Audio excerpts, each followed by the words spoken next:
যে বান্দা আল্লাহর জন্য নিজেকে সঁপে দেয়, আল্লাহ রাব্বুল আলামিন তার জন্য যথেষ্ট হয়ে যায়। তাকে এতটা পুরস্কৃত আল্লাহ তাআলা করলেন, আমি দেখলাম যে সৌদি আরবে যাওয়ার পরেও সবাই তাকে সংবর্ধনা দিচ্ছে। কিছু আনুষঙ্গিক জটিলতার কারণে যখন ওনাকে যাওয়ার পারমিট দেওয়া হচ্ছিল না, একবার বিমানটা ফ্লাই করে যান্ত্রিক ত্রুটির কারণে ফিরে আসছে। যান্ত্রিক ত্রুটি শেষ করে বিমানটা আবার উড্ডয়ন করেছে। সেই সময় আমের তিনি বসা ছিলেন এবং যান্ত্রিক ত্রুটি শেষ করে বিমান উড্ডয়নের পর এবার আবহাওয়া জনিত কারণে আবার বিমানটা ফেরত আসছে। এরপরে পাইলট নিজে বলছেন যে কোনোভাবে আমি ওই যাত্রীকে রেখে যাব না। এবার যখন আলহামদুলিল্লাহ তিনি সহ গিয়েছেন, জটিলতা শেষ করে যখন গিয়েছেন, আল্লাহ তাআলা বিমানকে উড্ডয়নের সুযোগ করে দিয়েছেন। আমরা কিন্তু এই সময় একটা দোয়াও পড়ি, বিমানে যারা সফর করেছি দেখবেন এই সময় আমরা একটা দোয়া পড়ি এবং খুবই সুন্দরভাবে দোয়াটা পড়ানো হয়। আল্লাহু আকবার, আল্লাহু আকবার, আল্লাহু আকবার, সুবহানাল্লাযী সাখখারা লানা হাযা ওয়া মা কুন্না লাহু মুকরিনিন ওয়া ইন্না ইলা রাব্বিনা লামুনকালিবুন।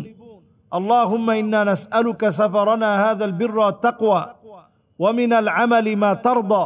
আল্লাহুম্মা হাওবিন আলাইনা সাফারানা হাযা ওয়াদবি আন্না বু'দা। আল্লাহুম্মা আনতাস সাহিবু ফিস সাফার ওয়াল খলিফাতু ফিল আহল। আল্লাহুম্মা ইন্নী আউযু বিকা মিন ওয়াসাইস সাফার ওয়া কাআবাতিল মানজার ওয়া সুইল মুনকালাবি ফিল মালি ওয়াল আহল। একটু বড় দোয়া, আমরা যদি না পারি অন্তত মুখস্থ করে নেওয়ার চেষ্টা করব, বাংলায় হলেও বলার চেষ্টা করব। আল্লাহর কাছে আমি বলছি, আল্লাহ আপনি সবচেয়ে বড়, সবচেয়ে বড়, সবচেয়ে বড়।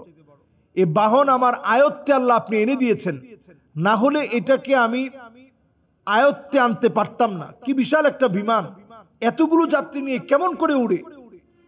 এটাকে আপনি আমার আয়ত্তে এনে দিয়েছেন বিদায় এটা সহজ হয়েছে।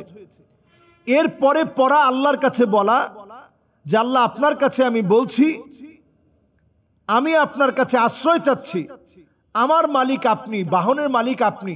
আল্লাহ এই পথকে সহজ করে দিন, আল্লাহ এই পথকে আমার জন্য গন্তব্যে পৌঁছার দূরত্ব কমিয়ে দিন।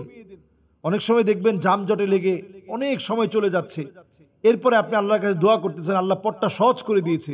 যেই টাইমে পৌঁছানোর কথা ছিল, যেই সময়ে পৌঁছানোর কথা ছিল, ঠিক সময়ে আপনি পৌঁছাতে পেরেছেন। তো এগুলো আল্লাহর তরফ থেকে আল্লাহ তাআলা দান করে থাকেন।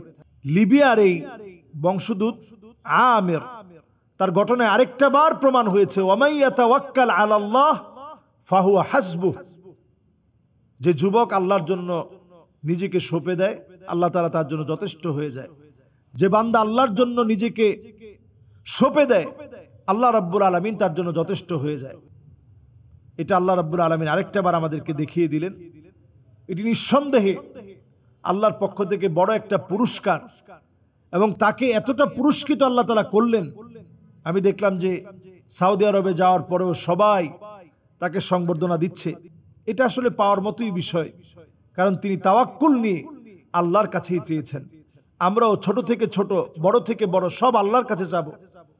আব্দুল্লাহ বিন ওমর রাদিয়াল্লাহু তাআলা আনহুকে রাসূল শিখাচ্ছেন, যদি তোমার জুতাটার ফিতাও ছিঁড়ে যায়, এটাও তুমি আল্লাহর কাছে চাও।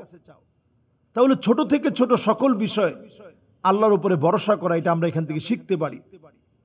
এবং আমরা বিপদে পড়লে আল্লাহকে আরো বেশি ডাকবো, আবার যখন আনন্দে আছি তখন আল্লাহর শুকরগুজারি আদায় করব।